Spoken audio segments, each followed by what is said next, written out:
The Country of the Blind by H.G. Wells.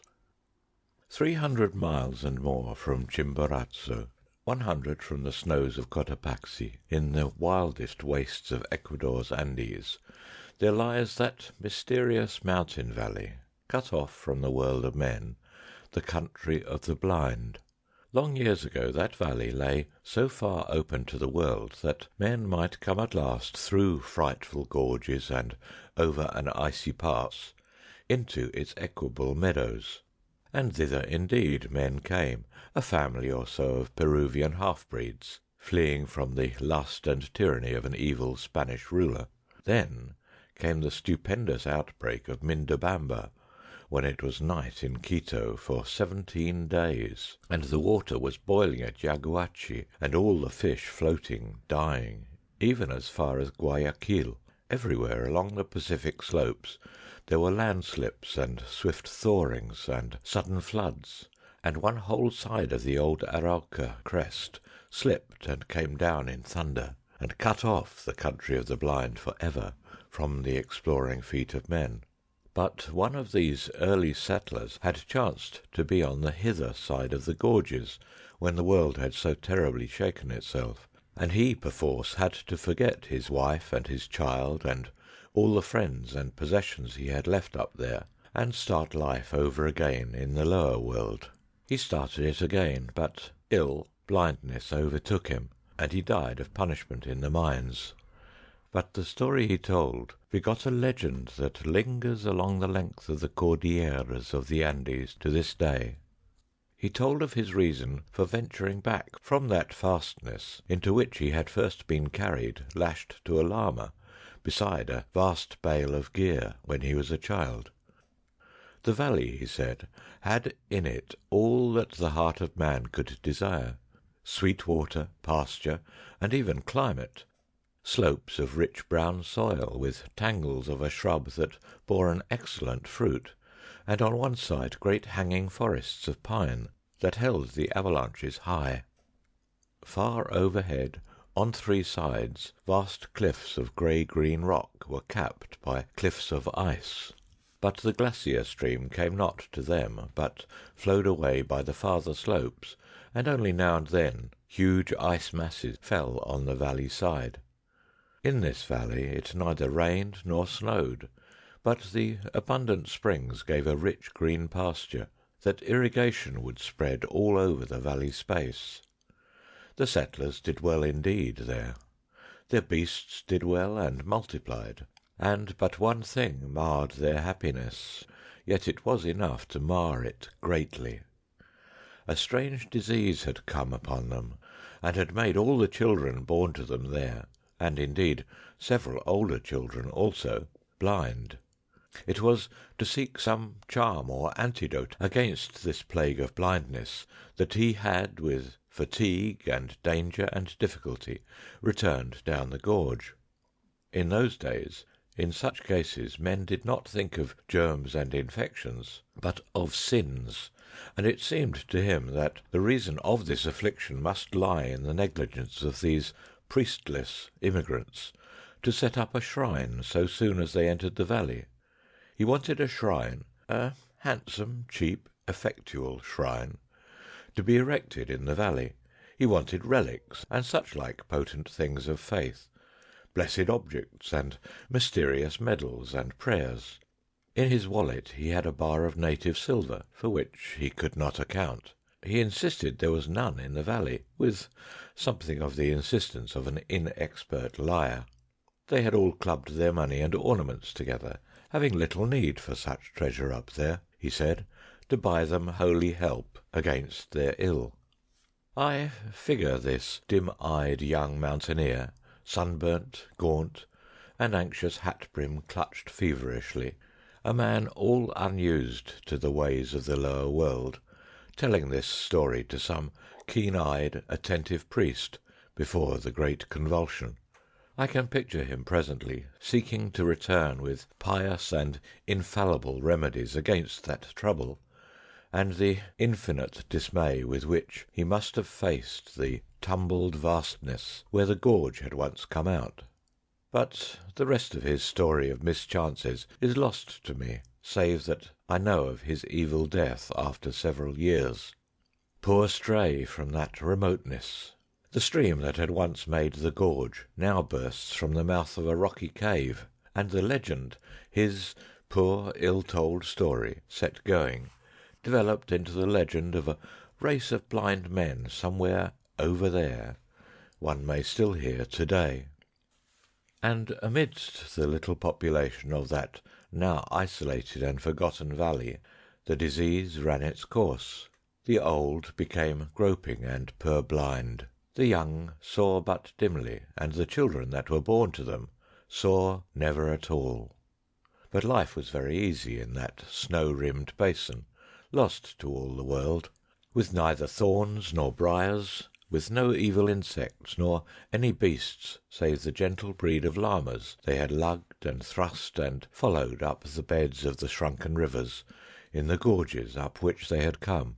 The seeing had become purblind so gradually that they had scarcely noted their loss. They guided the sightless youngsters hither and thither until they knew the whole valley marvellously, and when at last sight died out among them, the race lived on. They had even time to adapt themselves to the blind control of fire, which they made carefully in stoves of stone. They were a simple strain of people at the first, unlettered, only slightly touched with the Spanish civilization, but with something of a tradition of the arts of old Peru and of its lost philosophy. Generation followed generation. They forgot many things, they devised many things. Their tradition of the greater world they came from became mythical in colour and uncertain. In all things save sight they were strong and able, and presently the chance of birth and heredity sent one who had an original mind and who could talk and persuade among them, and then afterwards another. These two passed, leaving their effects, and the little community grew in numbers and in understanding, and met and settled social and economic problems that arose. Generation followed generation. Generation followed generation. There came a time when a child was born who was 15 generations from that ancestor who went out of the valley with a bar of silver to seek God's aid, and who never returned. Thereabouts it chanced that a man came into this community from the outer world, and this is the story of that man. He was a mountaineer from the country near Quito, a man who had been down to the sea and had seen the world, a reader of books in an original way, an acute and enterprising man, and he was taken on by a party of Englishmen who had come out to Ecuador to climb mountains, to replace one of 3 Swiss guides who had fallen ill. He climbed here and he climbed there, and then came the attempt on Parascotopetl, the Matterhorn of the Andes, in which he was lost to the outer world. The story of the accident has been written a dozen times. Pointer's narrative is the best. He tells how the little party worked their difficult and almost vertical way up to the very foot of the last and greatest precipice, and how they built a night shelter amidst the snow upon a little shelf of rock, and, with a touch of real dramatic power, how presently they found Nunez had gone from them. They shouted, and there was no reply, shouted and whistled, and for the rest of that night they slept no more. As the morning broke, they saw the traces of his fall. It seems impossible he could have uttered a sound. He had slipped eastward, towards the unknown side of the mountain. Far below, he had struck a steep slope of snow, and ploughed his way down it in the midst of a snow avalanche. His track went straight to the edge of a frightful precipice, and beyond that everything was hidden.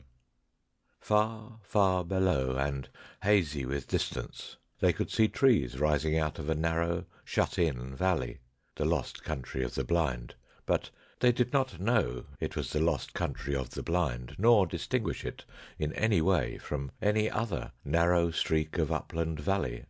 Unnerved by this disaster, they abandoned their attempt in the afternoon, and Pointer was called away to the war before he could make another attack.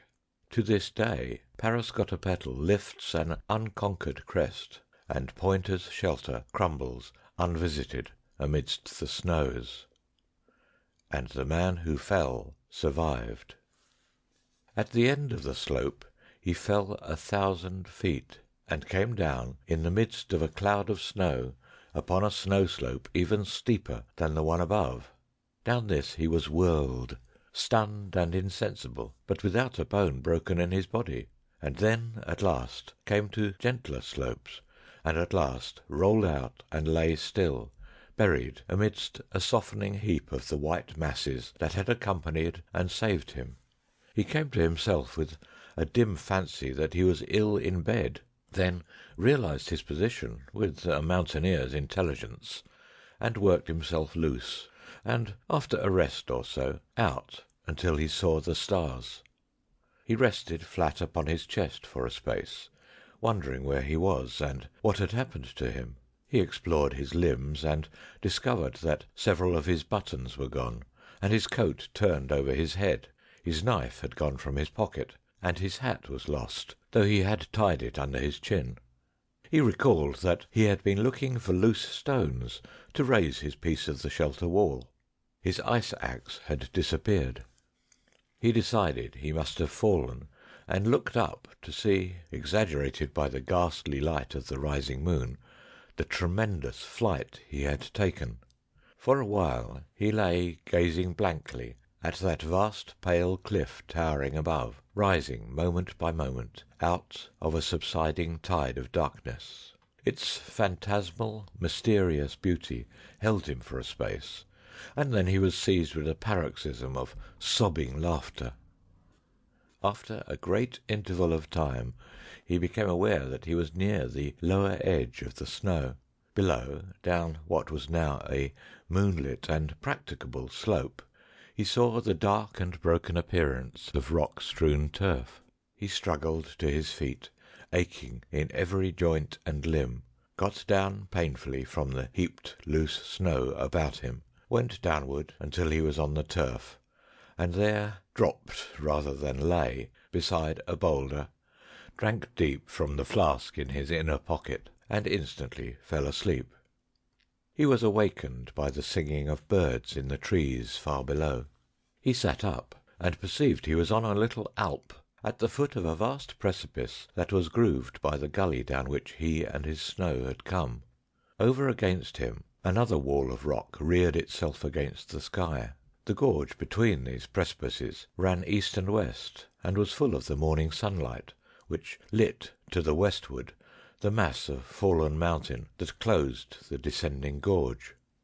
Below him it seemed there was a precipice equally steep, but behind the snow in the gully he found a sort of chimney cleft dripping with snow water, down which a desperate man might venture. He found it easier than it seemed, and came at last to another desolate alp, and then, after a rock climb of no particular difficulty, to a steep slope of trees.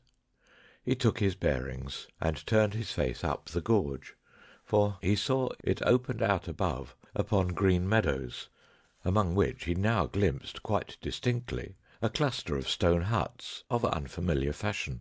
At times his progress was like clambering along the face of a wall, and after a time the rising sun ceased to strike along the gorge, the voices of the singing birds died away, and the air grew cold and dark about him, but the distant valley with its houses was all the brighter for that. He came presently to talus, and among the rocks he noted, for he was an observant man, an unfamiliar fern that seemed to clutch out of the crevices with intense green hands. He picked a frond or so, and gnawed its stalk, and found it helpful.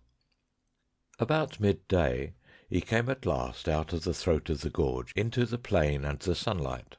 He was stiff and weary. He sat down in the shadow of a rock, filled up his flask with water from a spring, and drank it down, and remained for a time resting before he went on to the houses. They were very strange to his eyes, and indeed the whole aspect of that valley became, as he regarded it, queerer and more unfamiliar. The The greater part of its surface was lush green meadow, starred with many beautiful flowers, irrigated with extraordinary care, and bearing evidence of systematic cropping piece by piece. High up, and ringing the valley about, was a wall, and what appeared to be a circumferential water channel, from which the little trickles of water that fed the meadow plants came, and on the higher slopes above this flocks of llamas cropped the scanty herbage. Sheds, apparently shelters or feeding places for the llamas, stood against the boundary wall here and there. The irrigation streams ran together into a main channel down the centre of the valley, and this was enclosed on either side by a wall breast high. This gave a singularly urban quality to this secluded place, a quality that was greatly enhanced by the fact that a number of paths, paved with black and white stones, and each with a curious little curb at the side, ran hither and thither in an orderly manner. The houses of the central village were quite unlike the casual and higgledy-piggledy agglomeration of the mountain villages he knew. They stood in a continuous row on either side of a central street of astonishing cleanness. Here and there their parti-coloured facade was pierced by a door, and not a solitary window broke their even frontage. They were parti-coloured with extraordinary irregularity, smeared with a sort of plaster that was sometimes grey, sometimes drab, sometimes slate-coloured or dark brown, and it was the sight of this wild plastering first brought the word blind into the thoughts of the explorer. The good man who did that, he thought, must have been as blind as a bat. He descended a steep place, and so came to the wall and channel that ran about the valley, near where the latter spouted out its surplus contents into the deeps of the gorge in a thin and wavering thread of cascade.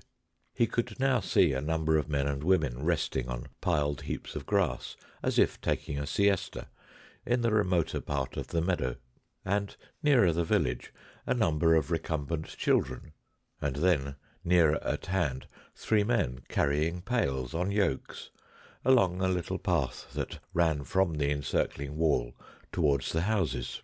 These latter were clad in garments of llama cloth, and boots and belts of leather, and they wore caps of cloth with back and ear flaps. They followed one another in single file, walking slowly and yawning as they walked, like men who have been up all night.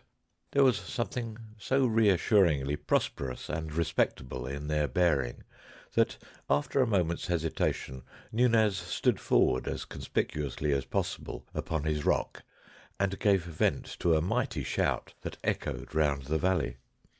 The 3 men stopped and moved their heads as though they were looking about them.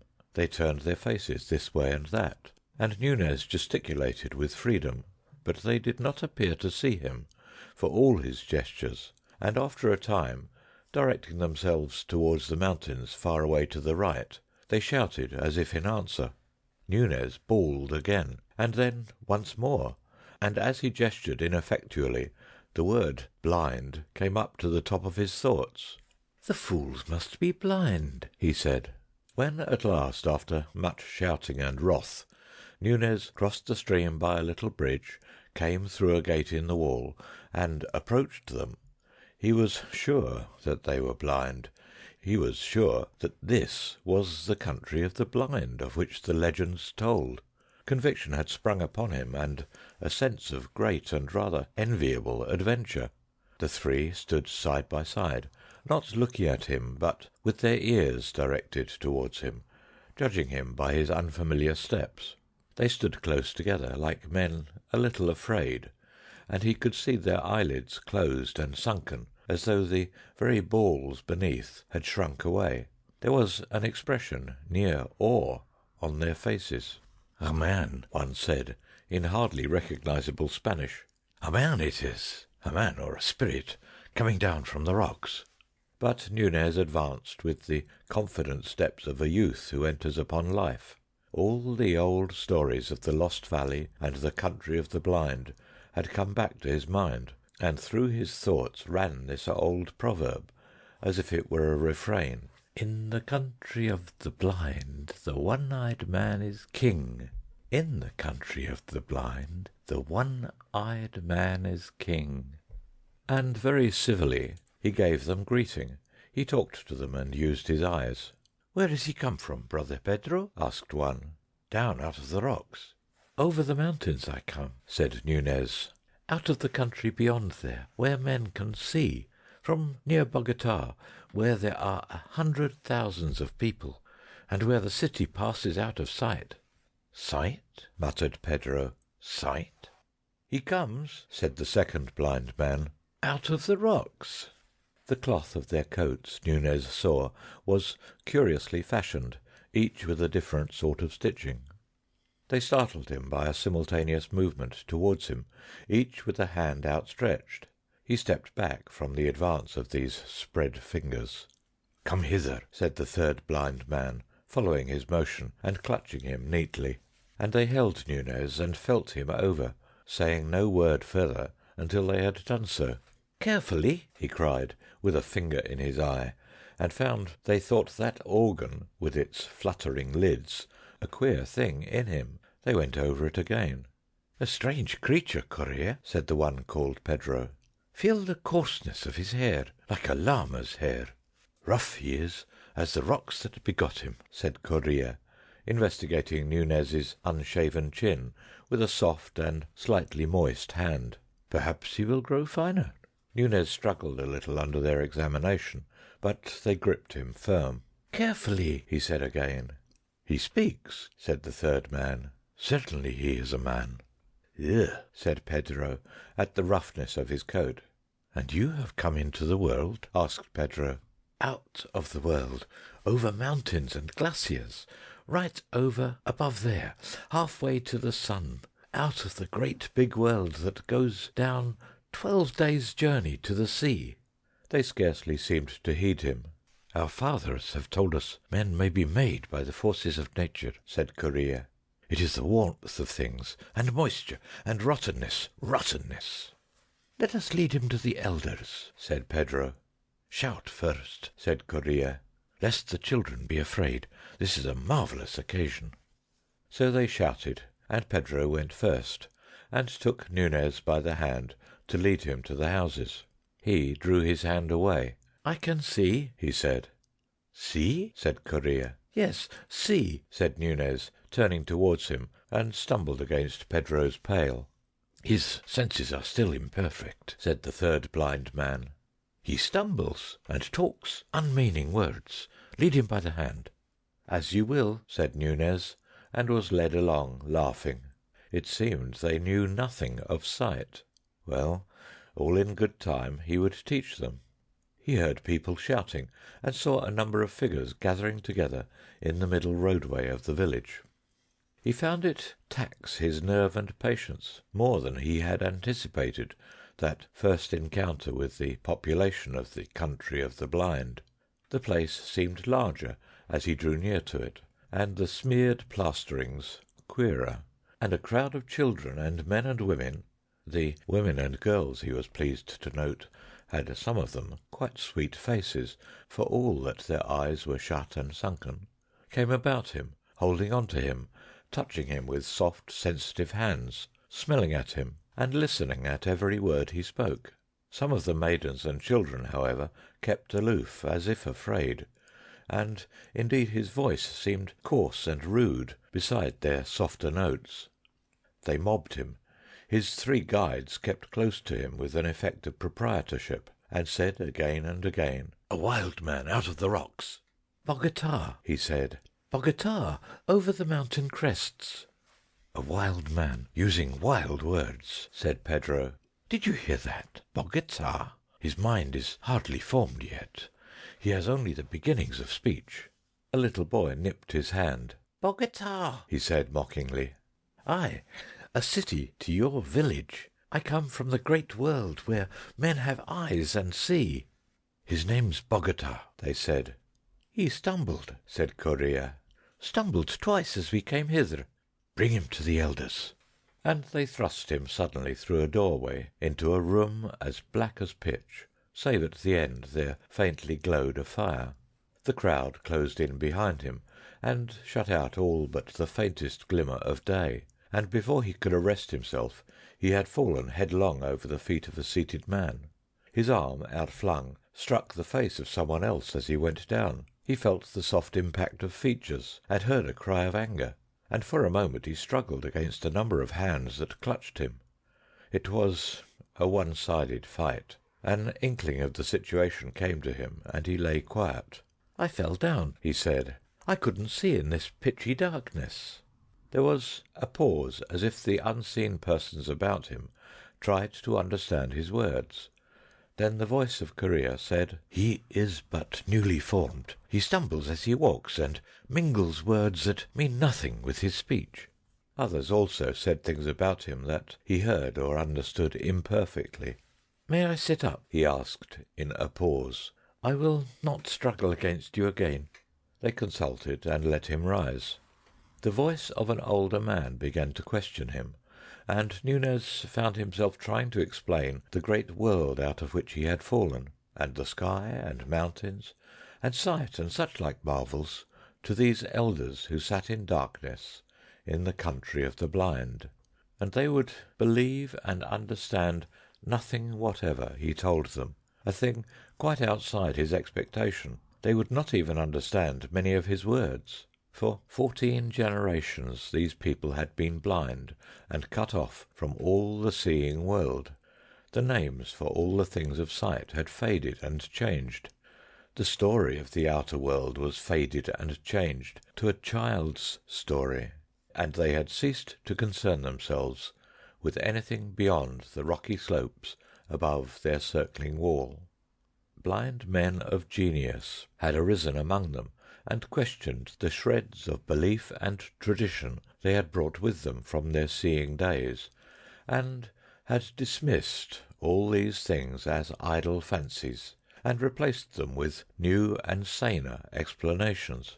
Much of their imagination had shrivelled with their eyes, and they had made for themselves new imaginations with their ever more sensitive ears and fingertips. Slowly Nunez realized this, that his expectation of wonder and reverence at his origin and his gifts was not to be borne out, and after his poor attempt to explain sight to them had been set aside as the confused version of a new-made being, describing the marvels of his incoherent sensations, he subsided, a little dashed, into listening to their instruction.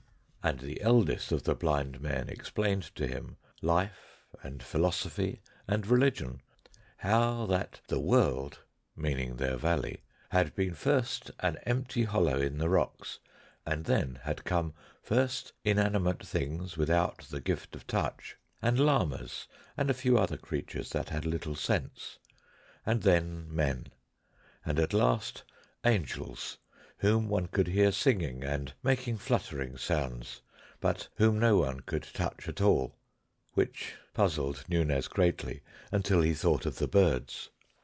He went on to tell Nunez how this time had been divided into the warm and the cold, which are the blind equivalents of day and night, and how it was good to sleep in the warm and work during the cold, so that now, but for his advent, the whole town of the blind would have been asleep. He said Nunez must have been specially created to learn and serve the wisdom they had acquired, and that for all his mental incoherency and stumbling behaviour he must have courage, and do his best to learn, and at that all the people in the doorway murmured encouragingly.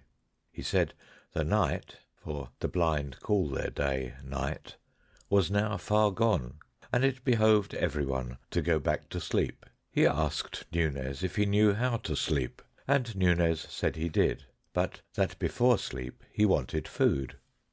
They brought him food, llama's milk, in a bowl, and rough salted bread, and led him into a lonely place to eat out of their hearing, and afterwards to slumber until the chill of the mountain evening roused them to begin their day again. But Nunez slumbered not at all. Instead, he sat up in the place where they had left him, resting his limbs and turning the unanticipated circumstances of his arrival over and over in his mind. Every now and then he laughed, sometimes with amusement and sometimes with indignation. "Unformed mind," he said, "got no senses yet. They little know they've been insulting their heaven-sent king and master. I see I must bring them to reason. Let me think. Let me think." He was still thinking when the sun set. Nunez had an eye for all beautiful things, and it seemed to him that the glow upon the snowfields and glaciers that rose about the valley on every side was the most beautiful thing he had ever seen. His eyes went from that inaccessible glory to the village and irrigated fields fast sinking into the twilight, and suddenly a wave of emotion took him, and he thanked God from the bottom of his heart that the power of sight had been given him. He heard a voice calling to him from out of the village. "Yaho there, Bogota, come hither." At that he stood up, smiling. He would show these people once and for all what sight would do for a man. They would seek him, but not find him. "You move not, Bogota," said the voice. He laughed noiselessly, and made 2 stealthy steps aside from the path. "Trample not on the grass, Bogota. That is not allowed." Nunez had scarcely heard the sound he made himself. He stopped, amazed. The owner of the voice came running up the piebald path towards him. He stepped back into the pathway. "Here I am," he said. "Why did you not come when I called you?" said the blind man. "Must you be led like a child? Cannot you hear the path as you walk?" Nunez laughed. "I can see it," he said. "There is no such word as see," said the blind man after a pause. "Cease this folly, and follow the sound of my feet." Nunez followed, a little annoyed. "My time will come," he said. "You'll learn," the blind man answered. "There is much to learn in the world." "Has no one told you, in the country of the blind the one-eyed man is king?" "What is blind?" asked the blind man carelessly over his shoulder. 4 days passed, and the 5th found the king of the blind still incognito as a clumsy and useless stranger among his subjects. It was, he found, much more difficult to proclaim himself than he had supposed, and in the meantime, while he meditated his coup d'etat, he did what he was told, and learnt the manners and customs of the country of the blind. He found working and going about at night a particularly irksome thing, and he decided that that should be the first thing he would change. They led a simple, laborious life, these people, with all the elements of virtue and happiness, as these things can be understood by men. They toiled, but not oppressively. They had food and clothing sufficient for their needs. They had days and seasons of rest. They made much of music and singing, and there was love among them, and little children. It was marvellous with what confidence and precision they went about their ordered world. Everything, you see, had been made to fit their needs. Each of the radiating paths of the valley area had a constant angle to the others, and was distinguished by a special notch upon its curbing. All obstacles and irregularities of path or meadow had long since been cleared away. All their methods and procedure arose naturally from their special needs. Their senses had become marvellously acute. They could hear and judge the slightest gesture of a man a dozen paces away, could hear the very beating of his heart. Intonation had long replaced expression with them, and touches gesture, and their work with hoe and spade and fork was as free and confident as garden work can be. Their sense of smell was extraordinarily fine. They could distinguish individual differences as readily as a dog can, and they went about the tending of the llamas, who lived among the rocks above, and came to the wall for food and shelter, with ease and confidence. It was only when at last Nunez sought to assert himself that he found how easy and confident their movements could be. He rebelled only after he had tried persuasion. He tried at first, on several occasions, to tell them of sight. "Look you here, you people," he said. "There are things you do not understand in me."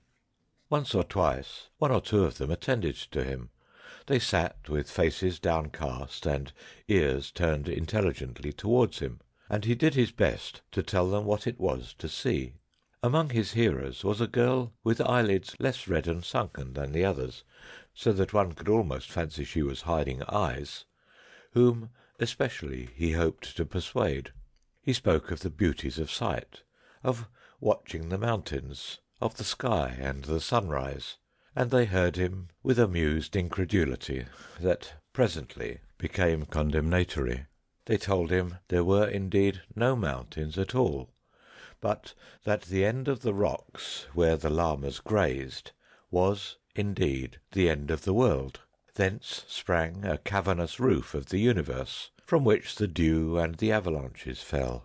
And when he maintained stoutly the world had neither end nor roof, such as they supposed, they said his thoughts were wicked.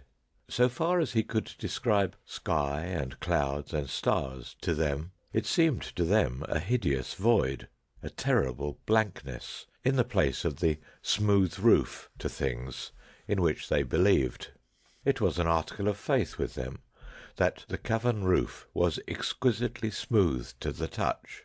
He saw that in some manner he shocked them, and gave up that aspect of the matter altogether, and tried to show them the practical value of sight.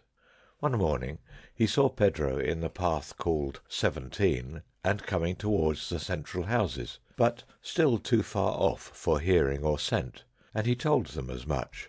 In a little while, he prophesied, Pedro will be here. An old man remarked that Pedro had no business on path 17, and then, as if in confirmation, that individual, as he drew near, turned and went transversely into path 10, and so back with nimble paces towards the outer wall. They mocked Nunez when Pedro did not arrive, and afterwards, when he asked Pedro questions to clear his character, Pedro denied and outfaced him, and was afterwards hostile to him. Then he induced them to let him go a long way up the sloping meadows towards the wall with one complacent individual, and to him he promised to describe all that happened among the houses. He noted certain goings and comings, but the things that really seemed to signify to these people happened inside of or behind the windowless houses, the only things they took note of to test him by, and of these he could see or tell nothing. And it was after the failure of this attempt, and the ridicule they could not repress, that he resorted to force. He thought of seizing a spade and suddenly smiting one or two of them to earth, and so in fair combat showing the advantage of eyes. He went so far with that resolution as to seize his spade, and then he discovered a new thing about himself, and that was that it was impossible for him to hit a blind man in cold blood. He hesitated, and found them all aware that he had snatched up the spade. They stood alert, with their heads on one side, and bent ears towards him for what he would do next. "Put that spade down," said one, and he felt a sort of helpless horror. He came near obedience. Then he thrust one backwards against a house wall, and fled past him and out of the village. He went athwart one of their meadows, leaving a track of trampled grass behind his feet, and presently sat down by the side of one of their ways. He felt something of the buoyancy that comes to all men in the beginning of a fight, but more perplexity. He began to realize that you cannot even fight happily with creatures who stand upon a different mental basis to yourself. Far away he saw a number of men carrying spades and sticks come out of the street of houses and advance in a spreading line along the several paths towards him. They advanced slowly, speaking frequently to one another, and ever and again the whole cordon would halt and sniff the air and listen. The first time they did this Nunez laughed, but afterwards he did not laugh. One struck his trail in the meadow grass, and came stooping and feeling his way along it. For 5 minutes he watched the slow extension of the cordon, and then his vague disposition to do something forthwith became frantic. He stood up, went a pace or so towards the circumferential wall, turned, and went back a little way. There they all stood in a crescent, still and listening. He also stood still, gripping his spade very tightly in both hands. Should he charge them? The pulse in his ears ran into the rhythm of "In the country of the blind, the one-eyed man is king." Should he charge them? He looked back at the high and unclimbable wall behind, unclimbable because of its smooth plastering, but withal pierced with many little doors, and at the approaching line of seekers. Behind these, others were now coming out of the street of houses. Should he charge them? "Bogota!" called one. "Bogota, where are you?"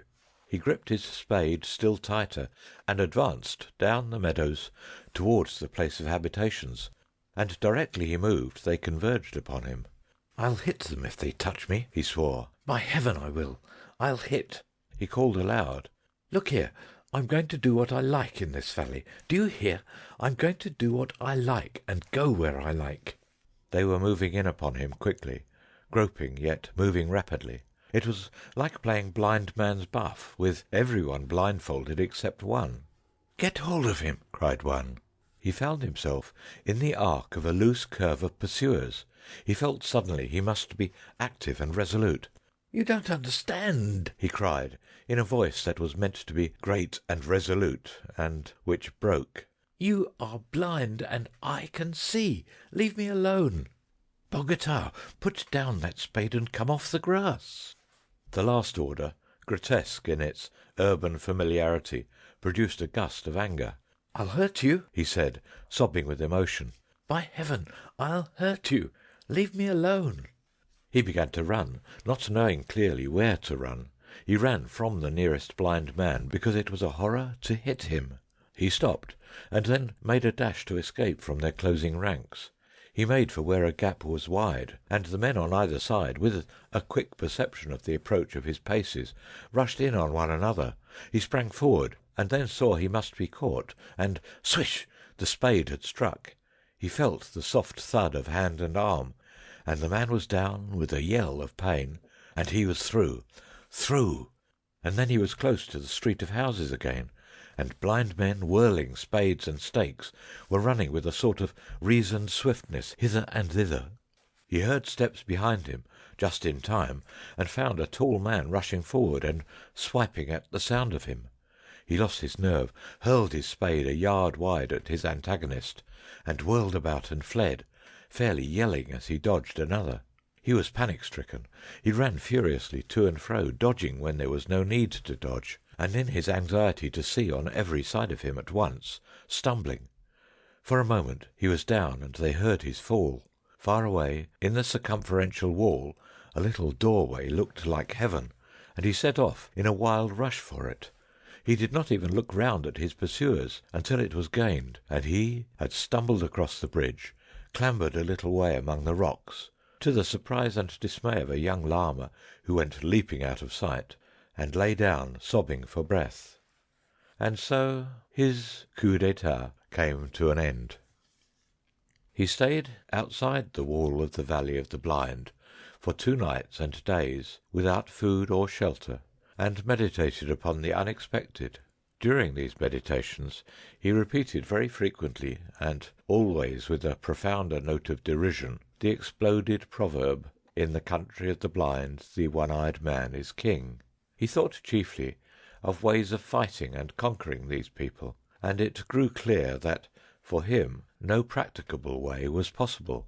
He had no weapons, and now it would be hard to get one. The canker of civilization had got to him, even in Bogota, and he could not find it in himself to go down and assassinate a blind man. Of course, if he did that, he might then dictate terms on the threat of assassinating them all, but sooner or later he must sleep. He tried also to find food among the pine trees, to be comfortable among pine boughs while the frost fell at night, and, with less confidence, to catch a llama by artifice in order to try to kill it, perhaps by hammering it with a stone, and so finally, perhaps, to eat some of it. But the llamas had a doubt of him, and regarded him with distrustful brown eyes, and spat when he drew near. Fear came on him the second day, and fits of shivering. Finally he crawled down to the wall of the country of the blind, and tried to make terms. He crawled along by the stream, shouting, until two blind men came out to the gate and talked to him. "I was mad," he said, "but I was only newly made." They said that was better. He told them he was wiser now, and repented of all he had done. Then he wept without intention, for he was very weak and ill now, and they took that as a favourable sign. They asked him if he still thought he could see. "No," he said, "that was folly. The word means nothing, less than nothing." They asked him what was overhead. "About 10 times 10 the height of a man there is a roof above the world, of rock, and very, very smooth." He burst again into hysterical tears. "Before you ask me any more, give me some food, or I shall die." He expected dire punishments, but these blind people were capable of toleration. They regarded his rebellion as but one more proof of his general idiocy and inferiority, and after they had whipped him, they appointed him to do the simplest and heaviest work they had for anyone to do, and he, seeing no other way of living, did submissively what he was told. He was ill for some days, and they nursed him kindly. That refined his submission, but they insisted on his lying in the dark, and that was a great misery. And blind philosophers came and talked to him of the wicked levity of his mind, and reproved him so impressively for his doubts about the lid of rock that covered their cosmic casserole, that he almost doubted whether indeed he was not the victim of hallucination in not seeing it overhead. So Nunez became a citizen of the country of the blind, and these people ceased to be a generalized people and became individualities and familiar to him, while the world beyond the mountains became more and more remote and unreal. There was Jacob, his master, a kindly man when not annoyed. There was Pedro, Jacob's nephew, and there was Medina Sarote, who was the youngest daughter of Jacob. She was little esteemed in the world of the blind, because she had a clear-cut face and lacked that satisfying glossy smoothness that is the blind man's ideal of feminine beauty. But Nunez thought her beautiful at first, and presently the most beautiful thing in the whole creation. Her closed eyelids were not sunken and red after the common way of the valley, but lay as though they might open again at any moment, and she had long eyelashes, which were considered a grave disfigurement, and her voice was strong, and did not satisfy the acute hearing of the valley swains, so that she had no lover. There came a time when Nunez thought that, could he win her, he would be resigned to live in the valley for all the rest of his days. He watched her, he sought opportunities of doing her little services, and presently he found that she observed him. Once, at a rest-day gathering, they sat side by side in the dim starlight, and the music was sweet. His hand came upon hers, and he dared to clasp it. Then, very tenderly, she returned his pressure, and one day, as they were at their meal in the darkness, he felt her hand very softly seeking him, and, as it chanced, the fire leapt then, and he saw the tenderness of her face. He sought to speak to her. He went to her one day when she was sitting in the summer moonlight, spinning. The light made her a thing of silver and mystery. He sat down at her feet, and told her he loved her, and told her how beautiful she seemed to him. He had a lover's voice. He spoke with a tender reverence that came near to awe, and she had never before been touched by adoration. She made him no definite answer, but it was clear his words pleased her. After that he talked to her whenever he could take an opportunity. The valley became the world for him, and the world beyond the mountains, where men lived in sunlight, seemed no more than a fairy tale he would some day pour into her ears.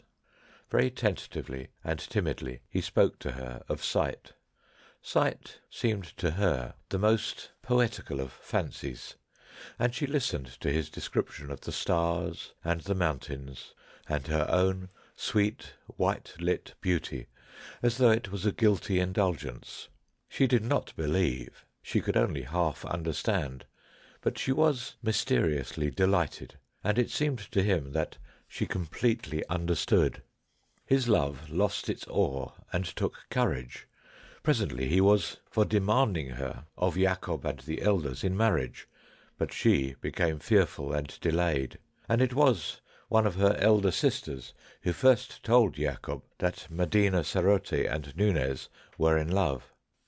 There was from the first very great opposition to the marriage of Nunez and Medina Sarote, not so much because they valued her as because they held him as a being apart, an idiot, incompetent thing below the permissible level of a man. Her sisters opposed it bitterly, as bringing discredit on them all, and old Jacob, though he had formed a sort of liking for his clumsy, obedient serf, shook his head and said the thing could not be. The young men were all angry at the idea of corrupting the race, and one went so far as to revile and strike Nunez. He struck back.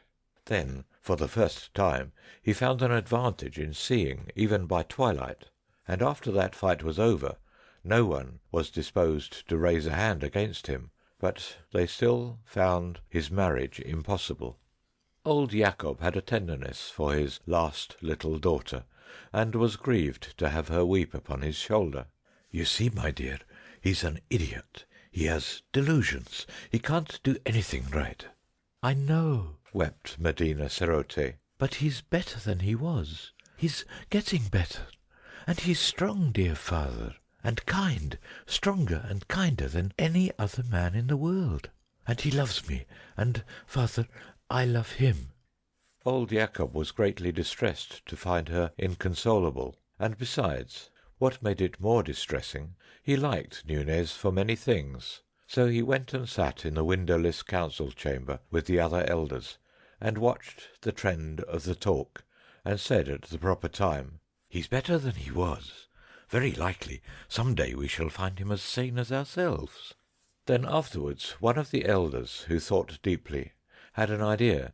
He was the great doctor among these people, their medicine man, and he had a very philosophical and inventive mind, and the idea of curing Nunez of his peculiarities appealed to him. One day, when Jacob was present, he returned to the topic of Nunez. "I have examined Bogota," he said, "and the case is clearer to me. I think very probably he might be cured." "That is what I have always hoped," said old Jacob. "His brain is affected," said the blind doctor. The elders murmured assent. "Now, what affects it?" "Ah," said old Jacob. "This," said the doctor, answering his own question.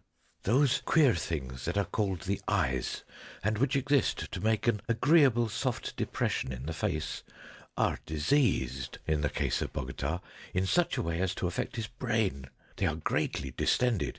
He has eyelashes, and his eyelids move, and consequently his brain is in a state of constant irritation and distraction." "Yes," said old Jacob. "Yes? And I think I may say with reasonable certainty that in order to cure him completely, all that we need do is a simple and easy surgical operation, namely to remove these irritant bodies." "And then he will be sane?" "Then he will be perfectly sane, and a quite admirable citizen." "Thank heaven for science," said old Jacob, and went forth at once to tell Nunez of his happy hopes. But Nunez's manner of receiving the good news struck him as being cold and disappointing. "One might think," he said, "from the tone you take, that you do not care for my daughter." It was Medina Sarote who persuaded Nunez to face the blind surgeons. "You do not want me," he said, "to lose my gift of sight?" She shook her head. "My world is sight." Her head dropped lower. "There are the beautiful things, the beautiful little things, the flowers, the lichens among the rocks, the lightness and softness on a piece of fur, the far sky with its drifting down of clouds, the sunsets and the stars. and there is you. For you alone it is good to have sight, to see your sweet serene face, your kindly lips, your dear beautiful hands folded together. It is these eyes of mine you won, these eyes that hold me to you, that these idiots seek. Instead, I must touch you, hear you, and never see you again. I must come under that roof of rock and stone and darkness, that horrible roof under which your imagination stoops. No, you would not have me do that?" A disagreeable doubt had arisen in him. He stopped and left the thing a question. "I wish," she said, "sometimes." She paused. "Yes," said he, a little apprehensively. "I wish sometimes you would not talk like that." "Like what?" "I know it's pretty, it's your imagination. I love it, but now—" He felt cold. "Now?" he said faintly. She sat quite still. "You mean you think I should be better? Better, perhaps?" He was realizing things very swiftly. He felt anger indeed, anger at the dull course of fate, but also sympathy for her lack of understanding, a sympathy near akin to pity. "Dear," he said, and he could see by her whiteness how intensely her spirit pressed against the things she could not say. He put his arm about her, he kissed her ear, and they sat for a time in silence. "If I were to consent to this," he said at last, in a voice that was very gentle. She flung her arms about him, weeping wildly. "Oh, if you would!" she sobbed. "If only you would!" For a week before the operation that was to raise him from his servitude and inferiority to the level of a blind citizen, Nunez knew nothing of sleep, and all through the warm sunlit hours, while the others slumbered happily, he sat brooding or wandering aimlessly, trying to bring his mind to bear on his dilemma. He had given his answer, he had given his consent, and still he was not sure. And at last work time was over, the sun rose in splendour over the golden crests, and his last day of vision began for him. He had a few minutes with Medina Sarote before she went apart to sleep. "Tomorrow," he said, "I shall see no more." "Dear heart," she answered, and pressed his hands with all her strength. "They will hurt you but little," she said, "and you are going through this pain, you are going through it, dear lover, for me. Dear, if a woman's heart and life can do it, I will repay you. My dearest one, my dearest with the tender voice, I will repay." He was drenched in pity for himself and her. He held her in his arms and pressed his lips to hers, and looked on her sweet face for the last time. "Good-bye," he whispered at that dear sight. "Good-bye." And then, in silence, he turned away from her. She could hear his slow retreating footsteps, and something in the rhythm of them threw her into a passion of weeping. He had fully meant to go to a lonely place where the meadows were beautiful with white narcissus, and there remain until the hour of his sacrifice should come. But as he went, he lifted up his eyes and saw the morning like an angel in golden armour marching down the steeps. It seemed to him that before this splendour he and this blind world in the valley, and his love and all, were no more than a pit of sin. He did not turn aside as he had meant to, but went on, and passed through the wall of the circumference and out upon the rocks, and his eyes were always upon the sunlit ice and snow. He saw their infinite beauty, and his imagination soared over them to the things beyond he was now to resign for ever.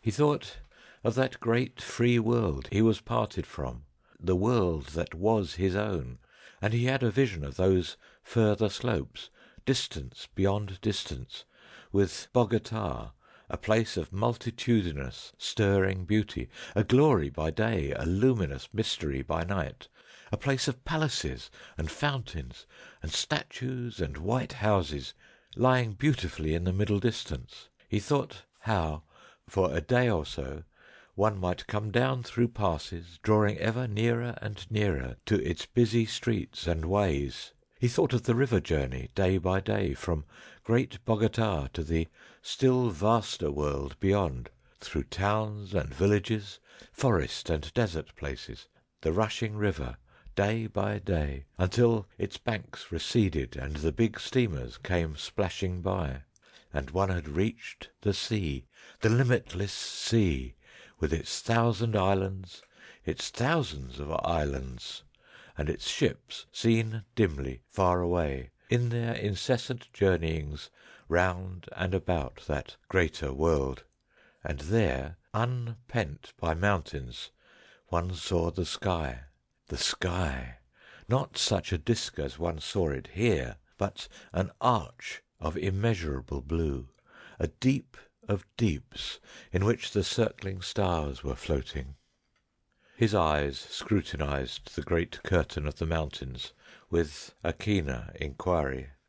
For example, if one went so up that gully and to that chimney there, then one might come out high among those stunted pines that ran round in a sort of shelf, and rose still higher and higher as it passed above the gorge.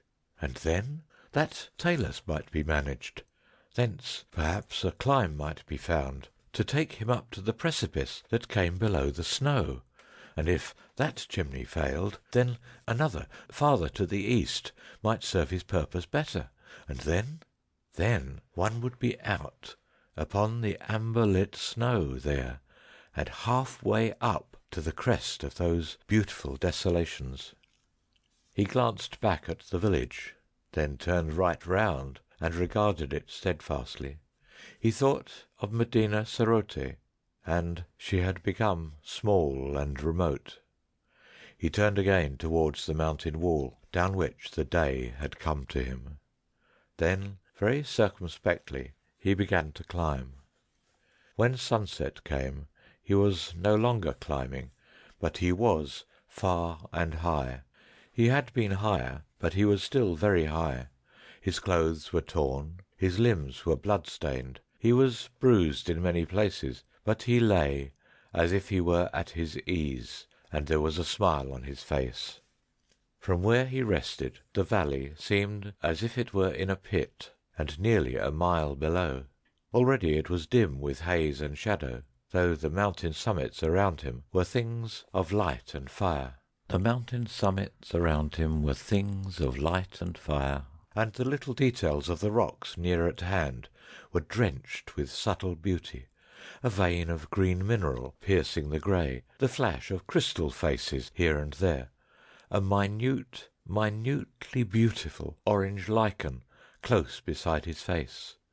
There were deep, mysterious shadows in the gorge, blue deepening into purple, and purple into a luminous darkness, and overhead was the illimitable vastness of the sky. But he heeded these things no longer, and lay quite inactive there, smiling as if he were satisfied merely to have escaped from the valley of the blind, in which he had thought to be king. The glow of the sunset passed, and the night came, and still he lay, peacefully contented, under the cold, clear stars. End of The Country of the Blind, read by Peter Yearsley.